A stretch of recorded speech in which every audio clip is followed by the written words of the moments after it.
Okay, and reading for day 84, Joshua 9 through 11. As soon as all the kings who were beyond the Jordan, in the hill country, and in the lowland, all along the coast of the Great Sea toward Lebanon, the Hittites and the Amorites, the Canaanites, the Perizzites, the Hivites, and the Jebusites heard of this, they gathered together as one to fight against Joshua and Israel. But when the inhabitants of Gibeon heard what Joshua had done to Jericho and to Ai, they, on their part, acted with cunning and went and made ready provisions and took worn-out sacks for their donkeys and wineskins, worn out and torn and mended, with worn-out patched sandals on their feet and worn-out clothes, and all their provisions were dry and crumbly.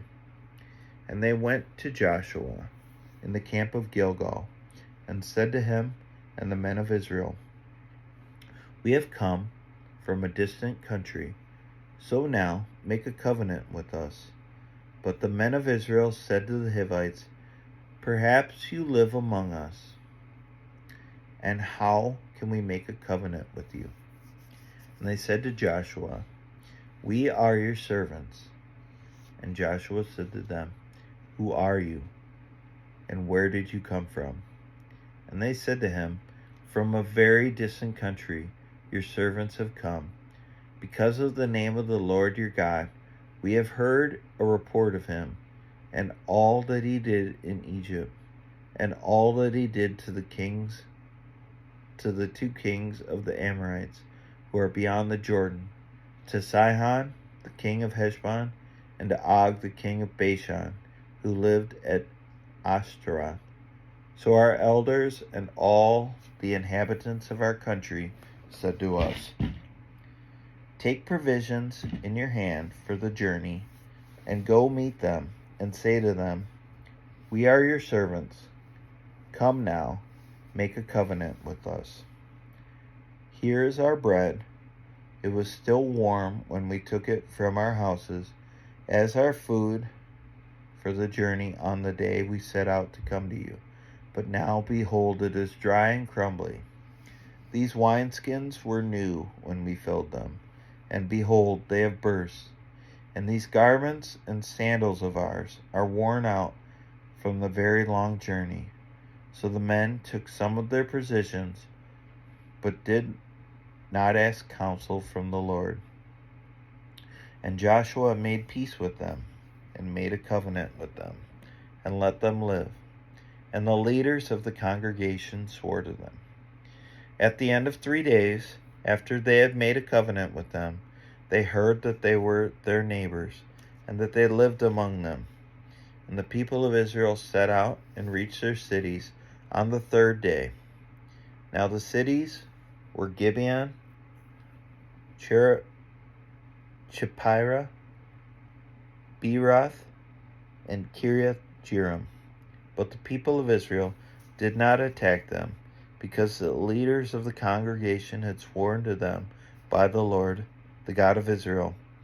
Then all the congregation murmured against the leaders. But all the leaders said to all the congregation, We have sworn to them by the Lord, the God of Israel, and now we may not touch them. This we will do to them. Let them live, lest wrath be upon us, because of the oath we swore to them. And the leaders said to them, Let them live. So they became cutters of wood and drawers of water for all the congregation, just as the leaders had said to them.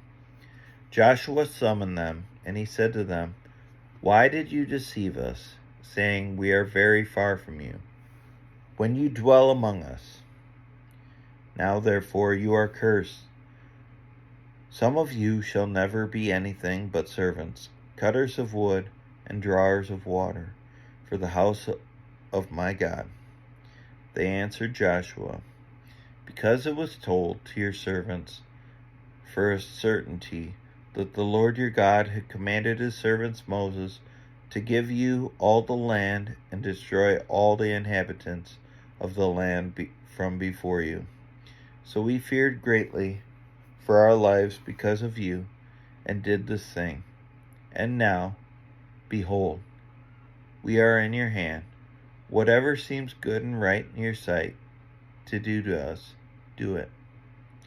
So he did this to them, and delivered them out of the hand of the people of Israel, and they did not kill them. But Joshua made them that day cutters of wood and drawers of water for the congregation, and for the altar of the Lord, to this day, in the place that he should choose.